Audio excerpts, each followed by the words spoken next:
You are listening to the Bell Post.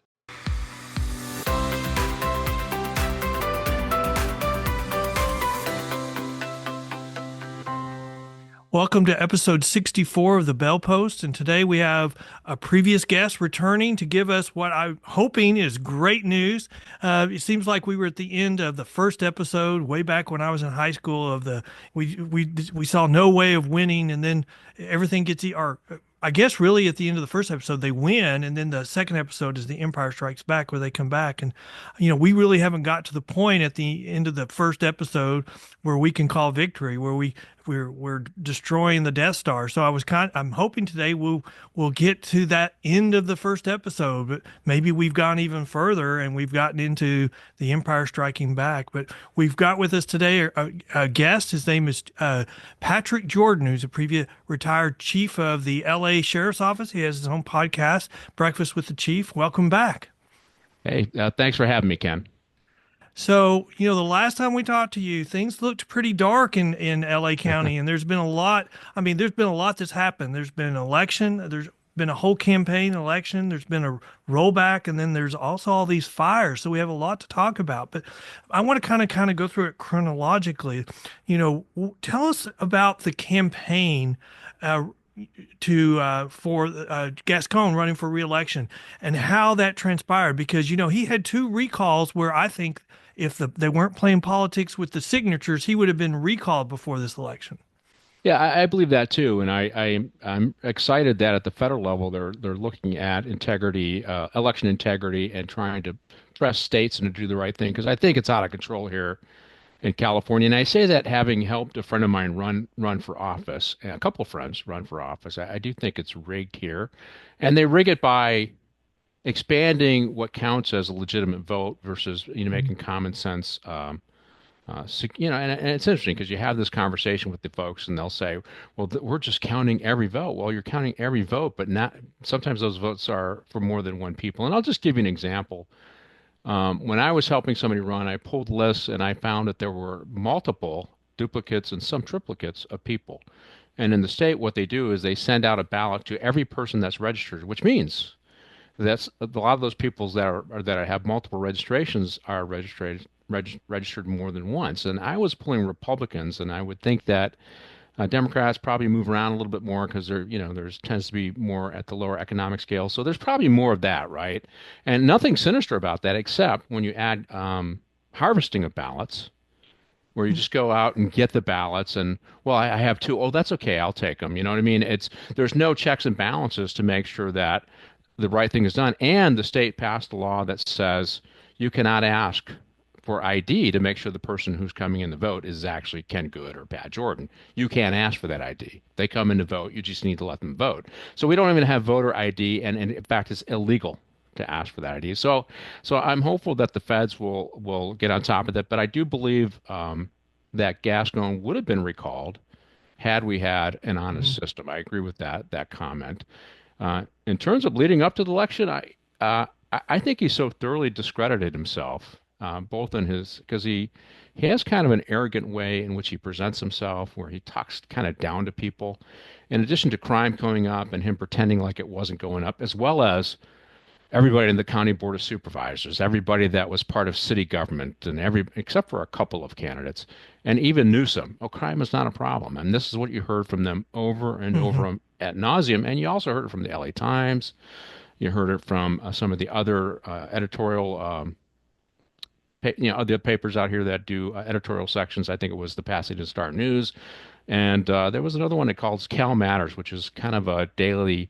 They talk about politics, and it's heavily followed by the politicians out there. And they had that same, oh, that's not really there. It doesn't exist. So we had everybody pulling for Gascon, but people would go out in public and see that reality wasn't what was being presented by the politicians or the newspapers. They lived the reality, and they voted against Gascon accordingly. But I think his attitude and the way he was also a big part of it. Well, it seems like with the two rollbacks that failed because they say that there was too many issues with signatures, you would have thought that would have made him really down in the polls. But his supporters, I think of Gascon as the poster child for the Soros crowd. Were they there? Were they funding this election for him? No, no, they were not. In fact, I went and looked at the level of support he had when he got into office. It was huge from Soros and other like-minded individuals. I think Soros Foundation alone contributed $4 million to a PAC, and then Mhm. you saw probably another 8 or 9 million come from other like-minded people like Soros who had big pockets, and they weren't there this time around. And I was tracking fair and just prosecution. I mean, I did also interview Mhm. Kim Ogg, and she clued me into some Mhm. stuff, and I started digging into that. And he was an advisor on that board, Yes. and Yes. and he was removed leading up to the election. And my thought Oh. is he was so toxic as a Mhm. name that they removed him from the board. Additionally, in September, Miriam Krinsky, who was the founder, stepped down. She wanted to spend more time with her family. And I'm thinking, I'm looking at this from the typical game theory model where you have competitors that are constantly competing. And I think the left is looking at Miriam Krinsky toxic, George Gascon toxic. Let's remove those names. In fact, if you go to their website, Marilyn Mosby's not there anymore. Kim Gardner's not there on Mhm. their web. Both people who've been convicted. They're starting to remove the people who have. I don't think I didn't see Kim Fox on there this last time I looked either. So people whose names have kind of um, Well, it's uh, interesting you say they're names that are toxic. They're toxic because of the quid pro quo that they yeah, required by getting them elected. They gave them a list of policies that they had to follow, and they followed them. yeah. And shock of all shocks, they became toxic. And now they're running from them. I mean, I was surprised that they. I mean, I heard that they didn't support Gascon. I'm surprised they didn't have a plan B because the guy that won the election is a law and order candidate. He is, and he I interviewed him on my show, and he came from the point where he was in the hard middle, and I'm okay with that. It's more of a moderate stance. I'll embrace some criminal justice reform because I've worked on projects that I think are meaningful, but I'm also going to do the tough stuff. And he has talked tough. I will tell you, my show is briefing with the chief, and I did a show. I had a mathematician come on, and he agreed to evaluate the 28 counties that had Soros DAs and then compare them against Hmm. other urban counties and the states and how far those counties actually shifted right towards Trump in comparison to the states they were in and other counties that didn't urban counties that didn't have Soros from DA. And it was very interesting. So probably Philly is the best example. So Philadelphia went 2%, or Pennsylvania went 2% towards Trump, but Philly, if I remember correctly, or I'm sorry, the state went 3% and the city went, or the county that the city's in went 5% towards Trump. Wow. That was the shift and the deviation. And you saw that with Gascon too. You saw this dramatic shift, and suddenly, like Adam Schiff, when Gascon was elected, Adam Schiff Hmm. dropped his support of the previous DA, Jackie Lacey, female black moderate Democrat, to support George Gascon. This time around, he didn't support Gascon. He didn't come out against him. He didn't support Hawkman, but he didn't support him. So you could tell his name became pretty toxic for people who were running for election. Now, board members on the LA County, these people are down with the cause. As soon as they knew they were safe, they supported George Gascon. So he still had some political support, but he did not have the monetary support to overcome his negatives.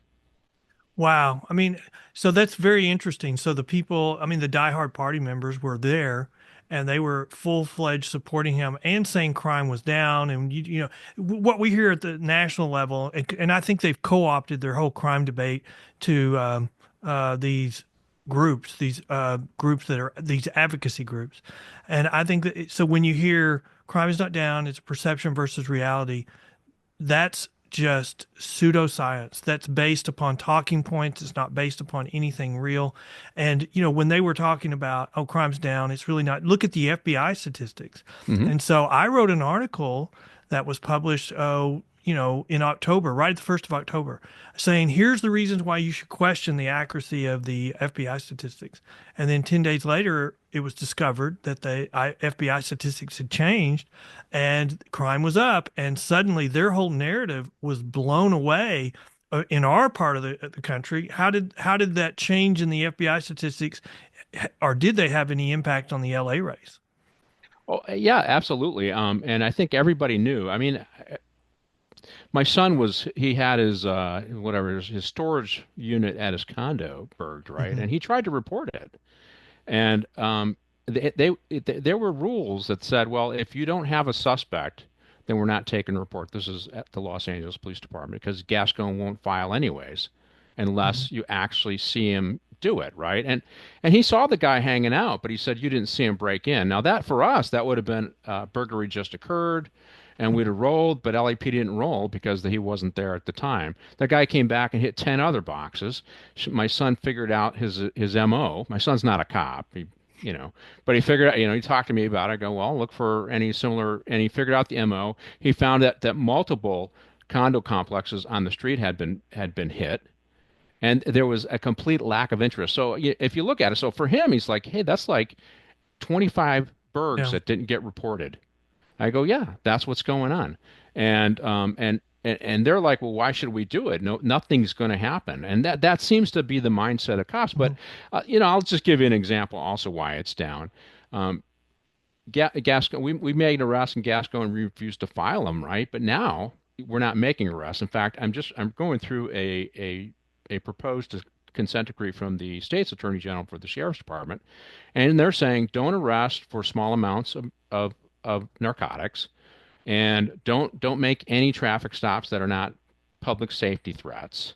So they're narrowing the scope that the deputies can, and the deputies do a third of the policing in LA County, meaning they do the policing for about a third of the population in LA County. So now you're narrowing the scope that they can operate in, so the discovery of crimes through just proactive policing is not going to happen, right? The other one, in terms of drugs, well, if you can't make the arrest, then the statistic, I mean, that doesn't get counted. If you're looking at, let's say, part two, which would be drug crimes, you're not gonna see that because they're not allowed to do it. And here's the thing that's evil about it. Because I look at it, one of the most important things I looked at with Gascon was overdose deaths. Because Yes. it's one of those key things you can look at that really it really doesn't involve law enforcement in a way that if law enforcement takes positive action, they can reduce it. But in reality, if we're going to say it's a medical thing, then the medical folks should be able to reduce it too, but they haven't. Once Gascon came in and stopped doing any filing of narcotics, you saw the overdose deaths. The first year he was in, it was 2,500 in LA County. The last year that he was voted out, it was 3,200. So, and you think about it, so the 4 years he was in, he was at least a 500 person increase. So we're talking a couple thousand people died of overdose deaths on his watch, and he wasn't filing any of the cases. Now you talk about the state's attorney coming in to suppress one third of the policing in LA County and saying you can't arrest for small amounts of Hmm. methamphetamine or fentanyl, which are killing people. These are the two main ones that are killing people. What they can't do with the George Gascon, they're trying to do with consent decrees on the sheriff's department, and I would not be surprised if those are coming next for LAPD and Long Beach and some of the other police departments. So I don't think these folks are done. I think they're just finding other ways to do it. And I'll give you another example. So they're going after the sheriff's department through the Sheriff's Oversight Committee in the Inspector General's office. The Sheriff's Department's always had some small problems with groups of deputies that get out of control. Well, they've expanded that to include anybody that's got a station tattoo or any legally constitutional allowed behavior they say is now negative and they must be investigated, right? So they've got this huge consent decree, but they're using that to put all these rules in place, including the narcotics rule. So here's the deal. The people who are funding a lot of the research are getting nonprofit money. And so I looked at the nonprofit who funded, for example, a group at Loyola Law School here in LA. There's a guy named Sean Kennedy. He's on the Sheriff's Oversight Committee. He got his funding from a gal named Sheila Kuehl, who hates the Sheriff's Department, a former board member who was investigated by the last Los Angeles County Sheriff, Alex Villanueva. And she approved the money to go to Loyola, who then produced the document to justify the current consent decree. Also on that advisory board was Kim Bass. Also on that advisory board was the former CEO of the Rand Corporation. The Rand Corporation also got money to justify for a study to say there's bad behavior going on in the sheriff's department as well. So all these folks are using their nonprofits to fund hit pieces on the sheriff's department in the guise of Hmm. legitimate studies. Now, Karen Bass, I can't make this stuff up. She hired somebody as the deputy mayor to oversee policing and fire, Brian Williams. He was recently relieved of duty because he called in a bomb threat on City Hall. Brian Williams had previously, for 6.5 years, been in charge of the oversight committee for the Los Angeles County Sheriff's Department. When I try to do some research on him, I can't find anything that indicates he's an expert in any of this other than he just gets tapped to go in these positions. But he's now under investigation by the FBI for calling in a bomb threat on City Hall, and he's responsible for oversight for the Sheriff's Department for 6.5 years and now LAPD, appointed by a mayor who's part of an organization that's funding this research against police work, the Sheriff's Department and other law enforcement agency to suppress their ability to do their job. So yes, I'm Well, happy with some of the stuff, but I'm unhappy with some of the other stuff I'm finding. okay, you're making me very depressed because I was here to talk about the great news that Yeah. Gascon was defeated, and he was defeated by 20, over 20 something points, double digits. I Hmm. mean, it was not, I mean, in where I come from, it was a massacre and it was an embarrassment. And then, and then along at the same time as we have Prop 36, I guess, which rolled back 47, and that should have been a double decker of joy and celebration. And what you're telling me is that instead of spending money on the election, it looks like these groups were spending monies to put hit pieces on the local police groups, and then they were doing lawsuits and consent decrees so that they could put into action or into court orders the restrictions that they used to get through Gascon. Now they're doing it through these consent decrees or That's attempting exact. to. That's exactly what I see, and I don't want to diminish the success of getting gas going because uh, he was the poster boy. He was the rock star for them, and he got thoroughly discredited, right? And we did have a third small win. Oakland had a Soros-funded DA and Pamela Price, and she got recalled. We'll see who they replace her with. So, in fact, I think we only have one DA in California that is still has, and I think she's in her 70s, so she might retire soon. I think. Tell us a little bit about Prop 36. I know you mentioned, I think before we started, that they haven't even funded it. But I mean, I've said different things at different times. I've said that Prop 36 rolled back Prop 47, but I mean, repealed, but it didn't repeal, it just rolled it back. Talk a little bit about what Prop 36 was intended to do. Well, there's actually a couple of areas. The first one is we wanted to bring back that you can use, and you have it in Texas, where previous thefts, misdemeanor thefts, could allow for an escalation of a current. So if you had a couple convictions for theft, and you committed another misdemeanor, that can be then you can move that up to a felony, right? So you can do an enhancement and charge the guy with a felony. That's what they brought back. Now the problem with that is if the state doesn't fully fund prisons so that you can put them in prison, then they have these emergency release things because they have caps. So even though we have the ability to arrest and we can put them in LA County jail system, and this is nonviolent, so they might, if it's just a burg, they might stay in the LA County jail system, but the LA County jail system's under caps too. And so if it's nonviolent, they could, sure, they might spend a weekend in jail now, maybe a couple weeks in jail, but they'll be back out again. It's better than what we had, but as long as the policymakers control the purse strings and those purse strings are focused on, as in LA County, it's treatment first, jails last. It really should say treatment only is what it should say. No, no, Um, I don't agree with that. I think it's treatment in name only, and so yeah, it's yeah. it's the avenue to give you less than a slap on the wrist, whether you complete it or not. We don't care. We've gotten you out of the legal system, criminal justice system, and that's all they care about. The last time we talked, we highlighted the history of California, and that all these reforms were because they were capped on their prison space, and they were not willing. They didn't have the political will to build additional cap space. I think it's worse than that, or capacity. I think it's worse than that. By not building additional capacity, they're putting a throttle through these Yes. caps and ensuring reform measures have to be taken, whether willingly or not willingly. In fact, I would say they're even forcing them at this point by refusing to build additional capacity in their jails. That's exactly what's happening, and they keep redefining what overcrowding is. I mean, when I Mhm. was managing the jail population, we had about 18,000 inmates, and it had on previous years it had been up to 22,000 inmates. And they said 18,000 was overcrowding. They dropped it down to about 12,000 in COVID. Now it started creeping back up towards 15,000, and now they're saying 15,000 is overcrowded. So they keep moving the goalposts, right? Hmm. They keep moving the goalposts, and that's purposeful. And we do not have a media that is asking those tough questions. I will say one of the persons who's got on the bandwagon of competency and meritocracy is the owner of LA Times. He came Hmm. out and he supported Rick Caruso, who had ran for the mayor. Rick Caruso called this a lack of competency on the part of the mayor.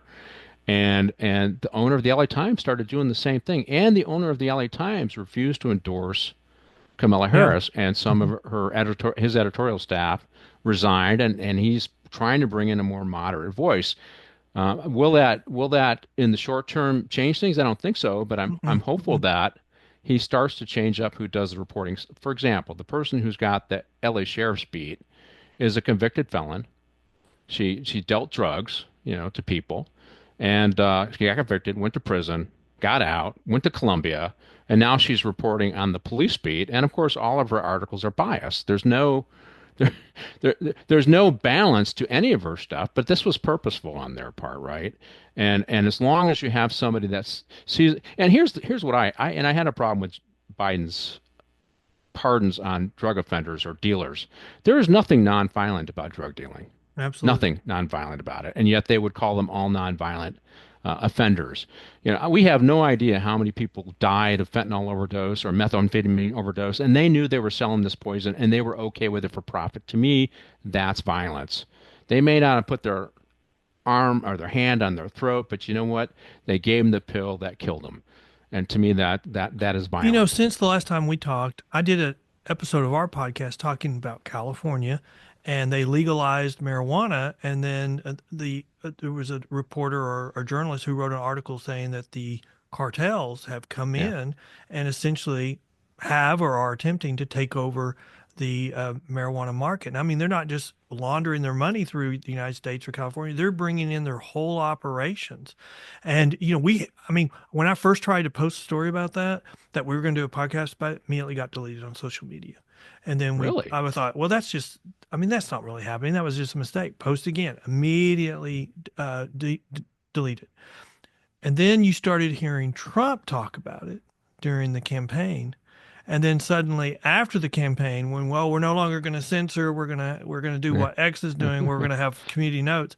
Suddenly they're allowing it to be posted. But I decided that all that stuff was being censored before the election, and it's a big problem that nobody was talking about at the time. Well, I looked at that. I was against the legalization of marijuana. Hmm. I think that why do we need one more mind altering drug that's legalized? But that was my personal opinion. But I just took the time to look at the regulation that now there, as California does regulation better than anybody else. And they'll enforce regulation on everything, but they're not enforcing the regulations on marijuana because it's very strict controls they have in place. I mean, what pesticides are you using? Are you testing regularly? Are you doing this stuff? And the cartels aren't doing any of that, right? No, absolutely. That's the reason why the black market's taking it over because it's so much they can make so much more money, and you can't. I mean, all the companies that were doing the big stuff declaring bankruptcy. Yes, because they were trying to follow the regulations, and of course the corrupt transnational organizations, criminal organizations, are not.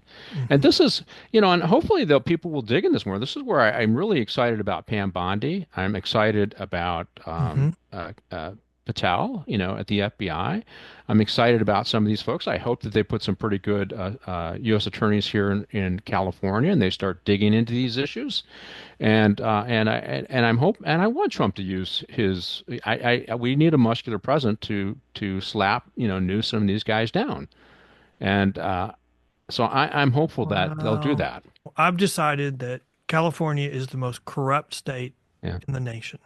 I mean, you think about this. There was a panel, a coastal panel that has to decide whether Yes. Elon Musk can have more um, launches on some military base in California.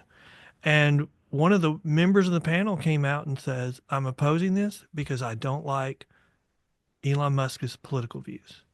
I mean, I mean, anywhere else in the country, you would think that was uh, punishment for your political speech, it would be overturned immediately within a short period of time. And I mean, she has no fear. She No. just came right out and say we're punishing because we don't agree with his political views, and the arrogance and the examples that you've given today, the arrogance of the elected officials there show that they have no fear whatsoever. The only time you're going to get prosecuted, it looks like to me, is if you get on the wrong side of whoever is the decision makers, Yep. the political bosses of what's going on in California right now. Otherwise, as long as you do what you're told to do by whoever's been the one calling the shots behind the scenes, you're okay. Yeah, it's so the political corruption here, and I have a contact in Chicago and Illinois, and we kind of go back and forth. Who's more corrupt, LA County or Cook County? I think Cook County has got us beat here, but I we're would say we're not catching by up. much, not by much. We're catching up, and so there's a scheme here in California. I call it the catch and kill scheme. I mean, there's two aspects to it, really. The first one is if a bill goes up, let's say to toughen the laws on something or something that the left doesn't want, they'll kill it in committee, right? So it goes up there and it gets killed in committee and never sees the light of day. And that way the moderate Democrats don't have to vote on it. Hmm. That's one scam they have. The another one, and I mean, Cal Matters did an article on it, and it's stunning, and it's just surprising to me that the LA Times hasn't picked up on this, and hopefully they'll grow a couple and do it. They need to hire Elon's guy, right? But here's the thing: what they do is if a bill goes to the state legislature and it's something that, like, let's say it's something that 70% of Californians agree with, but the liberal left doesn't want it. Hmm. What they'll do is they'll find a way to kill it. They'll vote it down, or they'll vote for it, depending on which way they are on it. And they'll do a caucus, and they'll make sure all of those people that are in moderate districts, all those Democrats are in moderate districts, they just don't vote. They don't vote yes, they don't no. They don't take any side. And then when they go back to their district, they can say, "Well, I didn't vote for that. I didn't support that." They never tell them, "Yeah, but I didn't fight against it either, right? I Hmm. just didn't take a position." And so what Cal Matters does is they track every vote, and there are people in the state legislature, Democrats, who've never voted no on anything. They only vote yes or not at all. So Wow. and that is the political machine and the corruption in California that the LA Times doesn't call out, and yeah, Cal Matters is publicizing it, but they're not talking about how damaging it is that moderate Democrats will not stand up with Republicans or moderate Republicans to overturn foolish bills. Well, since Trump was elected, it seems like we've uncovered so many things that were happening that were improper. And it looks like to me, I mean, you could make an argument that a lot of what Biden was doing was really based on the California model or a Hmm. watered down version of California model. I mean, we're hearing stories within the last 2 days where they took billions of dollars and stored it offshore to try to get ahead of, or commit those funds and keep Trump from being able to stop them and then assign a trust to distribute them. And now they've discovered it and they're trying to claw it back. I mean, it looks like, I mean, I'm going to say what's going on in California is 10 times worse than anything that Biden did. When I started looking at what's going on with Elon, and I did do a show on one of his guys when they went after, when they doxed one of his, or they've been doxing his whiz kids, Yeah. and I thought that's talk about McCarthyist tactics. They're doing it. People twice their age are shaming these young men who are just doing a job, right? But one of the things I did is I looked up the group that pushed for Prop 47. I go, okay, let me look at, and they got their money from all these different sources, right? And but what are they making? What's their CEO Hmm. making? Hmm. The compensation for the CEO for the Alliance for Safety and Justice, I think it used to be California Safety and Justice, and then it morphed into Alliance for Safety and Justice with California being a subset. But their head gets over $300,000 in compensation, and they got multiple people on their board that make over 200,000. So what I this is this and what happens is they then give money Hmm. to their politicians or their causes. So a lot of these people are making a lot of money over police accountability, and we're getting nothing for it. So I do think this is a big graft. I see it's happening I in agree with that. California, I agree with that. and it's happening nationally. And I'm hoping that Trump points this out. Well, And I used to think that, okay, these people had good intentions. And so they focused on Democrat strongholds because they had a greater chance of getting their people in. They could do their policies. And then once they showed the great success, they were thinking they would move it out to the Republican areas, the conservative areas of the right. country. The problem is they were such failures and they refused to change course. And even now, after the voters have told them to change course through these consent decrees and targeted urban areas, they're enshrining those policies in consent decrees, which we've seen in Texas in Harris County. And so we know exactly what they're doing. I mean, it just seems like uh, they don't care what the reality is. They've got one goal, and I think now it's they're targeting the police to limit them so that that's the largest uh, component of the county budget, so they can move a large part of those dollars to their social programs, to To them. nonprofits, and those nonprofits make a lot of money. Their executives make a lot of money, and then turn around and do fundraising for the very politicians who Hmm. are directing money towards. Yeah, I somebody was asking me how I felt about the disbanding of the Department of Education, and I'm not convinced that it's the right thing to do, but I understand why. Um, but for me to be outraged that teachers are upset, I can't, because I said, you know what? Since Michael Brown, I watched a lot of teachers turn their backs on law enforcement. I saw the teachers unions turn their backs on police unions. I saw them say, let's get rid of all the police from our schools. And here in LA County, it was interesting. You had the school police here, and the local union here was like, yeah, let's kick them out. And now, what do we get to do with their budget? What do we get Hmm. to do with Yeah, that that's all money? it's about. It's all it's about. It became very they became very greedy. It was about them. And then, of course, they complain when it's not safe. Where are the cops, right? And that's so for me. It's like I have a hard time being sympathetic to the teachers and the nurses, and I love the Hey, I firefighters, but used even the fire services sat on their hands while this was happening. I used to be a teacher. I taught high school for 2 years before I went to law school, and I probably am rabid about let's get rid of the Department of Education. I mean, Yeah. it has not done what its intended purpose was. We're putting more money in education than any other country, and we have the probably one of the worst results. And there's a reason: the graft. I mean, we've got so much graft, it's ridiculous. I can't believe. I used to wonder, how do all these news organizations just have the same story? And I thought, well, it could be as simple as they have a listserv. I never would have thought they had all these subscriptions being paid for by the federal Yeah. government. And so, of course, they're going to be the voice of the Biden administration to parrot whatever they're saying because he's funding their operations. It's ridiculous. Yes, and yeah, the thing about it is, I remember doing purchases, and one of the things that was death is if they would not let you purchase a subscription service because they saw it as just a continuous line item that always Hmm. gets funded and never gets cut off. Because once you get something in a line item, it keeps going on. What was Reagan said,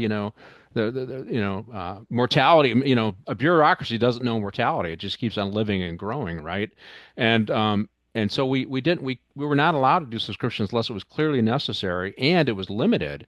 And what it sounds like to me, oh, everybody needs to have political so they know what's going on, and then political charges an exorbitant fee, and then suddenly you're paying for 3,000 people in the U.S. government to look at political, and probably only a fraction are even looking at them. So yeah, I think that's a scam, Oh, and yeah. I'm glad it's getting cut out, and they can go online and see what articles are there. They don't need to have a subscription service. What was the reaction on the election night when Holcomb won? So, I mean, to the all the people that supported Gascon and, were with him to the end when they were not at threat, what was the reaction to all these people when he lost by Well, huge numbers? there was a continuation of, this was all built upon right wing talking points. This is not true, and so you still had that crowd going on. But I think a lot of them lost their credibility. They knew it. You saw a lot of big name politicians who stayed out of the fight. They didn't get in it one way or the other. And one of the more interesting things, there were a lot of Hollywood folks who supported George Gascon at the beginning, and a lot of Hollywood folks felt the pain of increased crime, Hmm. and they sat it out. They sat it out. Some spoke up. So there was. I think the people who supported Gascon, they're just looking at where they have control. Because remember, I think four of the five LA County Board of Supervisors, at least three of the five, supported Gascon. And these are the people who are supposed to vote on whether we're going to get a new men's central jail, and they don't want it. And so the jail abolitionists are still in charge. They're Well, I still know I'm fu- not. I'm going to say that it's not that they don't want it. They know that if they vote for it, they're dead politically in California. Well, they're dead. Well, I don't think so much anymore. I mean, with Well, the good. move based upon I forget exactly how far LA moved when I had that guy do the study, but it was significant. And I think the fires, and I know I Well, I mentioned was this going in to the say let's move that move to the yeah. fires because it seems like the election didn't move anything. It didn't change anything, but it seemed like when you get to the fires, if there has been any political earthquakes, it's from the reaction to the fires. Well, the Pacific Palisades is a very uh, left area. I mean, they voted, I think, 80% for Kamala Harris, and they tend to. It's the West Side support for liberal causes is big. However, this they're angry. They're not just a little angry. They're very angry, right? And they see this as a complete and utter failure on the part of Karen Bass and local politicians. Hmm. In fact, I just did an interview with a reporter who that's kind of her beat, and she said, "Oh yeah, they're really angry. They're very angry. Malibu and the Palisades. Rick Caruso is tapping into that anger. He's the guy that ran against Karen Bass, Hmm. and I think we have some opportunities. I don't think Karen Bass will be reelected this time around. I don't think she can recover. I think Gavin Newsom has been outed as a failure in multiple areas, right? So I think Well, the he can't run fires. for reelection, but He I he mean, can't has run it for does election. this destroy his national intentions? I think so, and but I think the people coming up behind him have to look and see what happens. I mean, I wouldn't say the bench for them is really strong, nor is it strong for the Mhm. Republicans. But if you're going to follow his policies or his path, it's Yeah, but danger, Will Robertson. but the bench doesn't have to be very strong. I mean, all they have to do is Oh, get yeah. the political bosses behind them, and because they've got such a machine on the narrative. I mean, it's like these.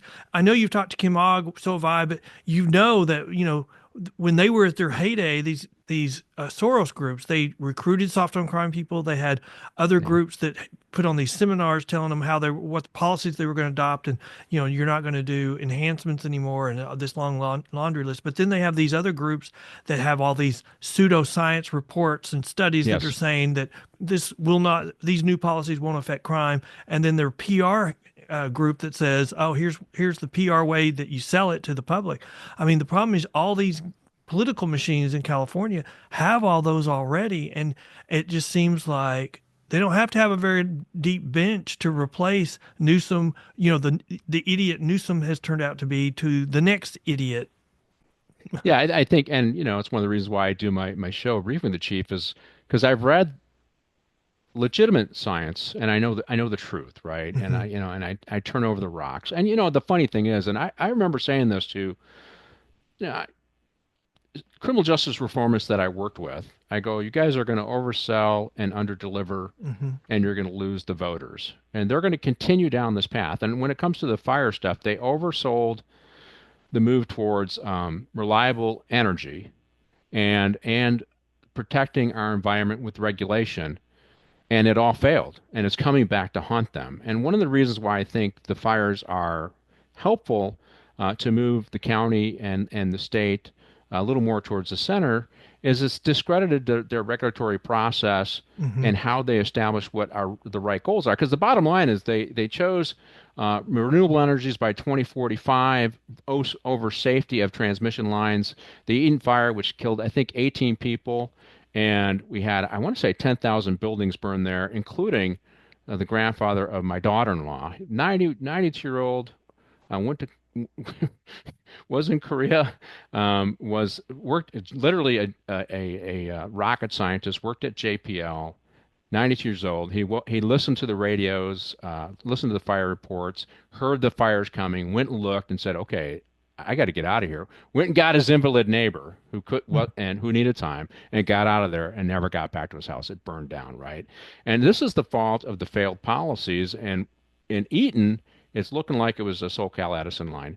Now, when you do the research in their policies, they restricted SoCal Edison and Pacific Gas and Electric and others from hardening their wires because they didn't want transmission line costs to compete with renewable energy costs. So they Mm. kept one low to do the other, and that those are political goals. Those are not really to deal with existential threats because of the climate. If they were, then Newsom wouldn't buy a 5,600 square foot house in Marin County because why would you need something that big for a small family? You don't. So this is just a political goal so that he can run on the fact that he was whatever the green governor, and then we're Mhm. implementing the new Green New Deal, and we're bringing money and we're directing it to the companies that we like with our friends. That's what's going on here, and the community paid for it, and fortunately they're starting to dig that out, and it just shows a lack of competence, a dishonest the application of regulations for dishonest reasons. And I think that the fires, given that we had the Paradise Fire in the past and the Woolsey Fire, which were early warning signs, we have to change, and they didn't change. And now we had, obviously Palisades and Eaton Fire. Wow. Well, okay, so you've talked about how there was a study about how certain counties or areas, urban areas, move towards further towards Trump than maybe the county or the state. But don't you think that as we go forward, as the rest of the country or states that are opening up to more law and order policies, there's going to be an even greater disparity on public safety in those areas versus places like LA County, where they're putting these consent decrees, where they're putting public safety is not a concern. These DEI policies, these we're going to correct these historical problems that we've seen, which I don't even know if they've ever been a historical problem in LA since California never had slavery. But they're doing it based upon politics, and seems like as we go forward, that disparity that you've already talked about is just going to continue to get worse. Yeah, it's going to be harder for them to hide the warts. Is kind of how I call it out. As everybody else gets better, Hmm. we don't, and we don't, or we get better at a much slower pace. Because I do think Trump's policies will have an impact. I do think the counties that are willing, like Riverside County, we got a sheriff. I think he's going to run for governor. I forget his name now. But many of the counties around us went red, and so they're rejecting those policies. Hmm. So we're kind of an island. LA is kind of surrounded by counties that are moving to the right and are going to embrace some of these policies as best they can with the limitations of the state, right? But yeah, we'll look like the big wart. What are you guys doing? And I think ultimately California, Los Angeles will be compelled to move more towards the center because the people will demand it. But I think that we're talking a couple more election cycles before we get there. In Texas, we had some groups running some very effective ads in our urban areas. So they were talking about judges, and they were saying you should be voting for Republican judges. And they have families talking, and they would just, Yeah. I mean, give you heart-wrenching stories. And like in Harris County, every contested judge election, uh, the the new candidate won. The problem is we didn't have enough contested elections. And Bexar County, which has similar problems, they didn't have anybody running against the sitting judges for the most part because it's such a one-party town. So let me Did y'all clarify. have anything like that? Yeah, but I want to clarify first. So when you say judges, you're not talking about county administrators. You're talking about Yeah, courts. criminal case, yeah, criminal Yeah, court criminal judges. case. Okay, because some areas of the counties have different meanings for judge. Yeah, there was an effort here in LA County to focus on more progressive judges, but and I interviewed three candidates on my show. All of them were working for the district attorney's office at the time, and two of them were elected. One was not. A progressive was elected ahead of her, but they were more moderate folks. And yeah, so there was definitely a concerted effort to focus on judges. I think there's an effort around the country to focus on attorney generals, and they are still focusing on like county board of supervisor seats and city council seats. I think in the last couple of elections, we've elected four Democratic socialists on the LA City Council. Think about that, and so they're still gaining power, and we need a couple. it'd probably take another 10 years for them to be fully discredited before we can change over. And I mean, just to clarify, so the city of Los Angeles has almost 4 million people, I think, and the LA City Council, let's see, the LA City city attorney does the misdemeanor filings for the city of Los Angeles. So you can change out Nathan Hochman, but Nathan Hochman doesn't have Hmm. the misdemeanor filings for LA City. So if they choose not to enforce any minor drug laws or any misdemeanors, then you're still where you were at with Gascon because they're controlled by a hard left mayor and a leftist city council. Now, there's a couple of folks on that city council that are fighting back, but um, Tracy Park is one, and they're fighting back hard, but it's an uphill battle for them. That's what we really need to change out the mayor. That's where Ha- we need to start. Have y'all done any comparisons with, Portland and Oregon? They let their criminal laws are, they decriminalized all heavy drugs and they let those lapse because of their experiences were so bad. Yeah. Has there been much discussion about that in Well, California? I only no. I think the only person who's brought that up has actually been me. I did an evaluation of what happened in Oregon. I talked to a sheriff up there, and then I looked at their stats and what happened, and they had a similar spike in overdose deaths. That's why they Sure. switched. They said this is Yes. why we Hmm. switched in Oregon, right? And they were following the Portugal model. So the Portugal model is they decriminalized over there in Portugal. And Portugal has the of all the countries, it has the lowest use per person, but they're seeing spiking use and spiking overdose deaths. And Yeah, but the Portugal model has a level of accountability overlaid on it, and and Portland, Oregon but had none. but they're pulling back in Portugal, Hmm. and the accountability model on that has been replaced. If you look at the people in that, it has been replaced with the we need to just accept drug use as a human right, is No, what they're now yeah, yeah, saying, yeah. which is where I think Oregon wanted to go, and now Hmm. they're rejecting it. I think that's where California policymakers think we ought to be, and I just think that's wrong. Yeah. Are we going to really destine these human beings to death on the streets because of Well, some? that's what I've said all along. Is that what we're going to do? That's where we're headed Yeah, if we don't change course. We're making it. They have a right to overdose or do whatever they want on drugs, and we're going to give them that right. And I'm like, do you realize what we're doing is we're going around and saving them for overdose so just they can go to see their dealer the next day. So we're working for the dealers, and what kind? yes. I mean, what would we we're be we're doing we're keeping their differently? customers alive is what we're Yeah, doing. that's exactly what we're doing. I there And is as a one other society, we can't do that. there is one other point I want to talk about at the federal level that I'm really excited about because I've been talking fentanyl for 2 years now, right? On every platform I can go on. When I Mhm. first started doing online, expert commentary, I always talked about fentanyl if I could get it in. And what we're seeing with the Trump administration is he put tariffs on Canada, he put tariffs on Mexico, he put tariffs on China, and he says this fentanyl thing has to stop. Mhm. And that could have happened 4 years ago under Biden, and they rejected it. And the left rejected it as well. We can't do the war on drugs because look what happened.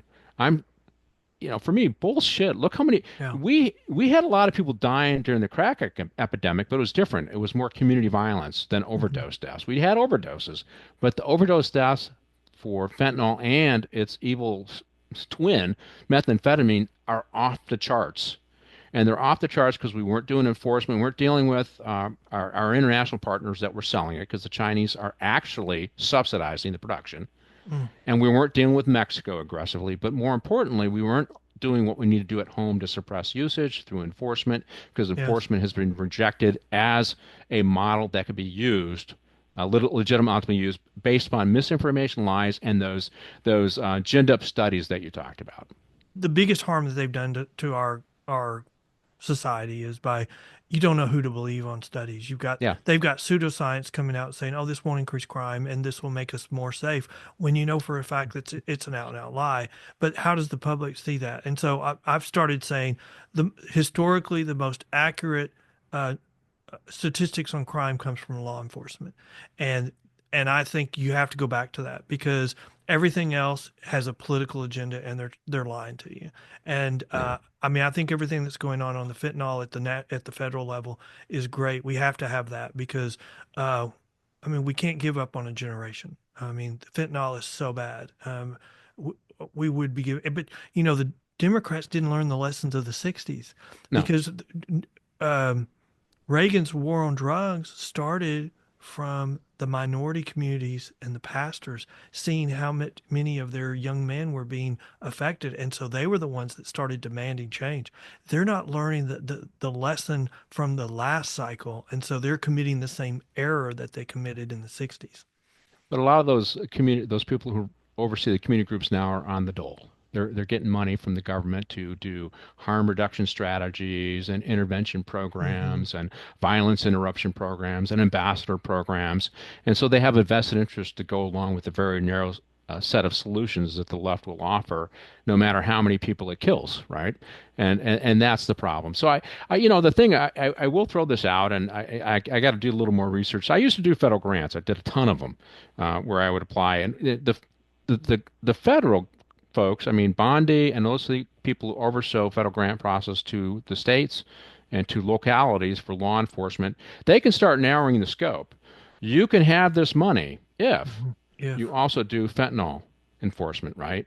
You can have this money if you also do this. And then suddenly that narrows their options.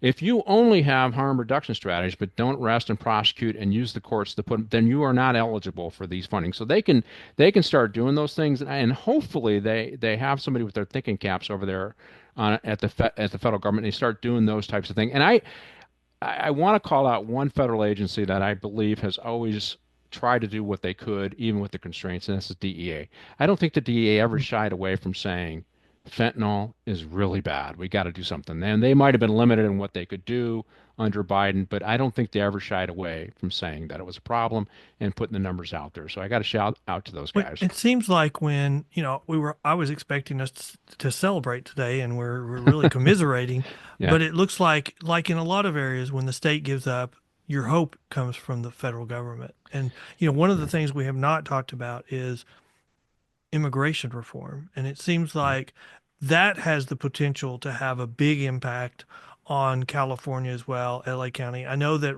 at the initial step, they're going to be kicking and screaming the whole way, but it seems like as we uncover all these um, contributions that are being made to counties to pay for this, as that dries up and dries up as quickly as we can get cases through the court system, I mean, the reality of they don't have the money to pay for that's going to kick in. Yeah, I think when we dry up the non-government organizations, Catholic Charities, these other ones that are getting billions. I looked up the head of Catholic Charities. I think I looked him up yesterday. 900,000 in compensation. I mean, this is insane what these folks are getting and how much money they're getting. And when Trump is able to cut that off and stop that from flowing, then they can't give the 3,000 a month to the migrants who can't work or aren't working, and those people go home. Because here's the thing: a lot of those folks, if you look at them, most of them are men. They came up here, I think, a lot of them for financial purposes. Hey, if I'm poor, I'm living in Guatemala, I might take the risk as a young man. So I can't, I can understand their motivation, right?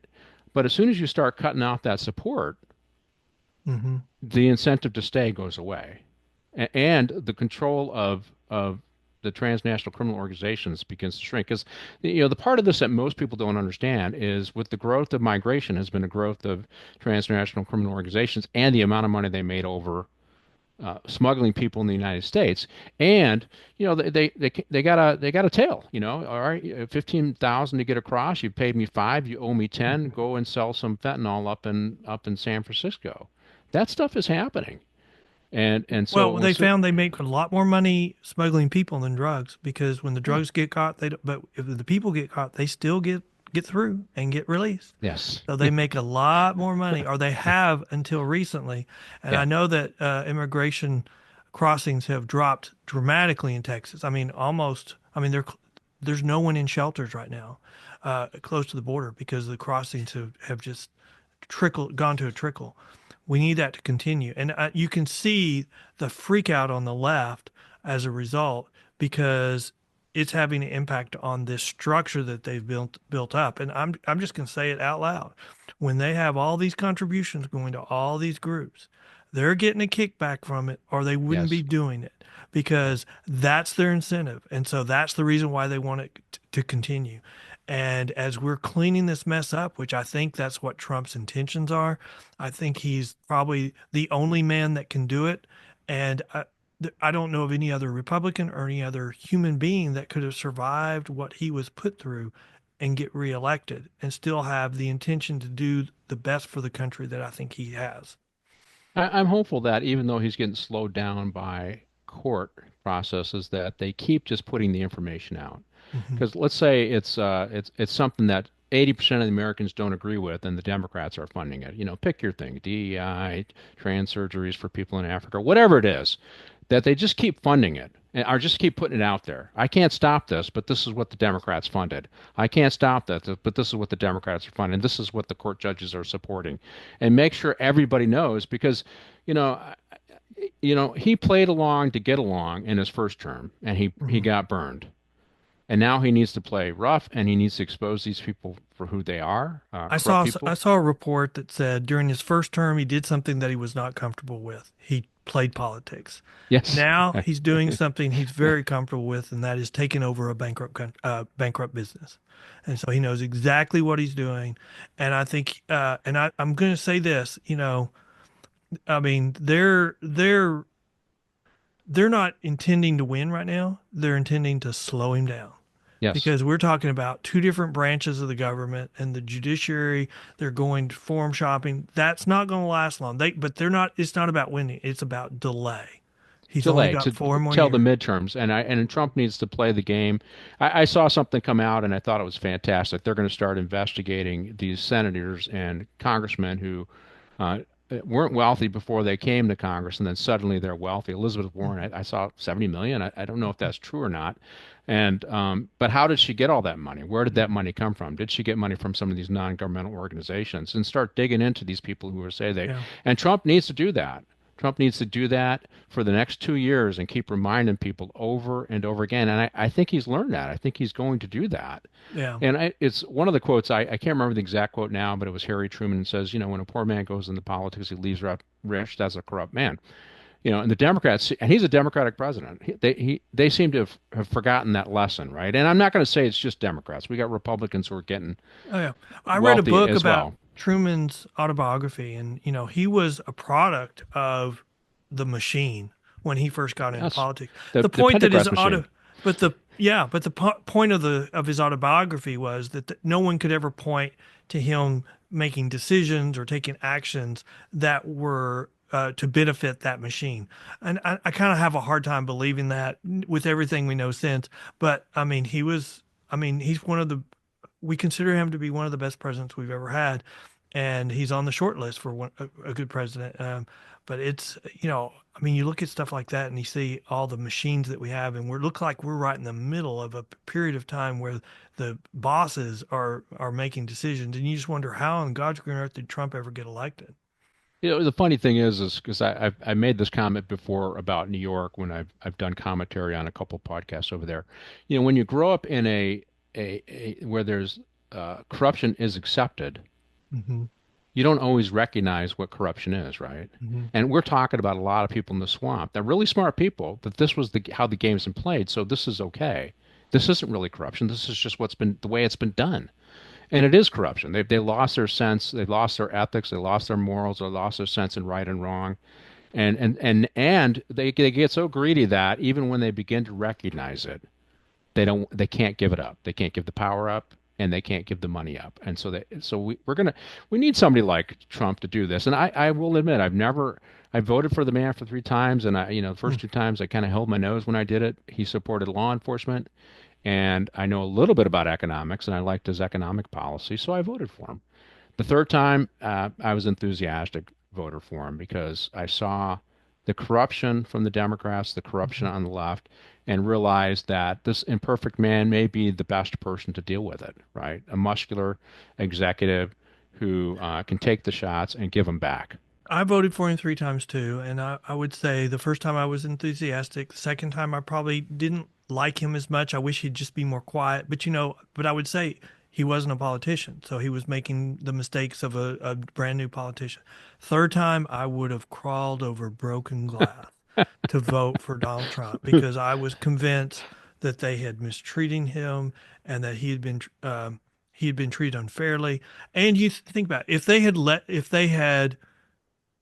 if he had been reelected and had two consecutive terms, he would have had a Democrat Senate, a Democrat House.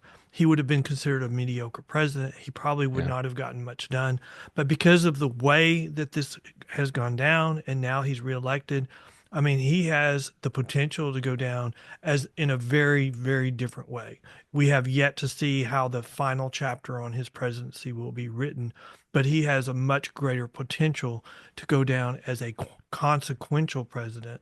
And I will say that if you agree that there were shenanigans in the first attempt to run for reelection, it was because they were worried that he would become a consequential president if he was reelected.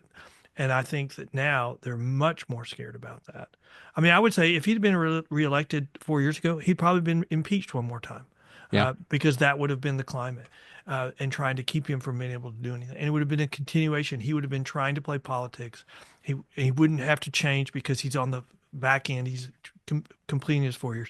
Now he's on, you talk about Empire Strikes Back. He's there for Bear. He knows what he's doing. He's planned it. He is rushing through things because he's checking the boxes. There's nobody that can keep up with him, and there you can see the freak out on one side because they can't keep up with him. But I don't know if that's enough. I mean, I don't think that's enough to right the ship of what we call California. I mean, I was reading an article the other day saying that California is going to vote on independence. I'm like, we should be helping them become independent, it looks like to me, because they can't survive on their own with all this corruption. Yeah, it'll be interesting when they cut off the Green New Deal money, how where we go here in California, because I think that's funding a lot of the foolishness here, Hmm. and as well as this leftist narrative on criminal justice. I think when that money gets cut off, they're going to find another pot of money. And to some degree, at least on the crime issue, a lot of them have been discredited. So we just need to keep getting our message out on the crime issue, pointing to the failures of their policy. And one of the reasons I do it is because they look at me and say, "Well, you're just a cop," and I say, "Yeah, but I worked with Kamala Harris and her staff on a program, and I learned." And read the true studies because we were trying to get it right. And I worked with the MacArthur Foundation, who works with the Vera Institute. Yeah, I worked with those folks, Yeah. and I worked with some people who are very pragmatic, who are trying to implement. So I've read all those studies. I run in those groups. I know what the truth is. I know what the bull is. And quietly behind closed doors, when you say to them, when I started that comment, you guys are going to oversell and underdeliver, and you're going to lose your support. The people I worked with said, "You're absolutely right. That's exactly what's happening," and they're very frustrated because their desire to make because the way I look at it is What you when we should be did saying is, I'm a cop and I know the truth, and that's why you're yes. scared of me. Well, you know what? They always liked because I was put on a panel and Marilyn Mo all these leftist people were there and they kicked me. Says, "Speak up, man. They need to hear what you have to say." Um, because when it comes to public policy, you can sell change for public policy by making the agency making a particular issue very important and urgent. But if you don't follow through, if you can't get it done, you lose that public support. So you really only got one shot to do it. And when you get it wrong, you lose your credibility, right? Which is what is happening with these criminal justice reformists. However, they have such a stranglehold that they're going to keep Mhm. pushing until the voters have had complete enough, and that might happen this next Well, go okay, around. so I think the lesson from today is when we are defeating Soros supported DAs across the country, we need to be defending our back flank or our left flank.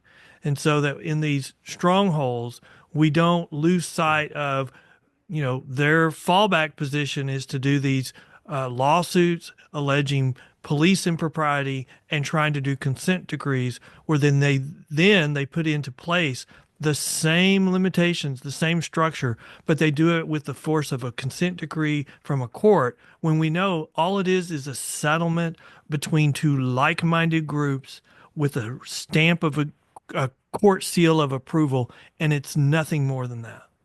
Yeah, what you have to think of this is I call it the game theory, which was a strategy we used to interdict terrorists, but it's a very effective strategy because you have to think you got two actors trying to get to what they want to do. They're competing, and we have I would say the light, which traditional law enforcement and criminal justice folks who don't always get it right, but they're the light, and then we got the darkness who call themselves the light, and these are these very narrow solution, these leftist folks who are pushing criminal justice reform. They're lying. But now they control everything, and so they're just using whatever tools they can do to gain an advantage over the people who are trying to tell the truth. And that's the struggle we're in, and we're still in that struggle in California, and we have to use every opportunity to expose them for the hypocrites and liars that they are, which is why I like the fire thing because it shows that they are not serious public policy folks. They're ideologues, and ideology never makes for good public policy. All right. Well, I mean, I'd like to end on a good note. I mean, tell us, um, what's the hope for California in the near term? Well, I'm hopeful. Yeah, I remember we got 2 years, 2 more years left of Gavin, and he is under a recall, but he's gone, and we need to. He needs to go. I mean, his gaslighting of the public, and so I'm hopeful when he's gone. I'm hopeful that with federal interaction, we're going to see common sense come back to some common sense coming back to California, and I'm hopeful that we see some political opportunists run for governor and run for some of these other very powerful seats in California and begin to deconstruct the machine here. I will say on a hopeful note at the end, I think we used to have five Soros-funded DAs in California. We have one, Oh, well, so that's a positive. if people wanted to get more information about you or find your podcast, how could they do that? Well, my podcast is Briefing with the Chief on Rumble, KJR's Rumble channel. It's also a radio show which broadcasts on KJDB.com's radio station. Just download the KJDB app, and I'm at 5 o'clock every Wednesday at 5 p.m. Eastern Standard Time. All right. Well, it was very good catching up with you. I don't think I like the news that you were giving me. I was expecting much better news. And I really don't appreciate you telling me about my hair turning white on me, but it's just a fact of life. I'm not going to do anything about it. But it's good talking to you. It's good to see you. Okay, take care, Ken. Bye. Bye. Thank you for listening, and come back for the next episode of The Bell Post.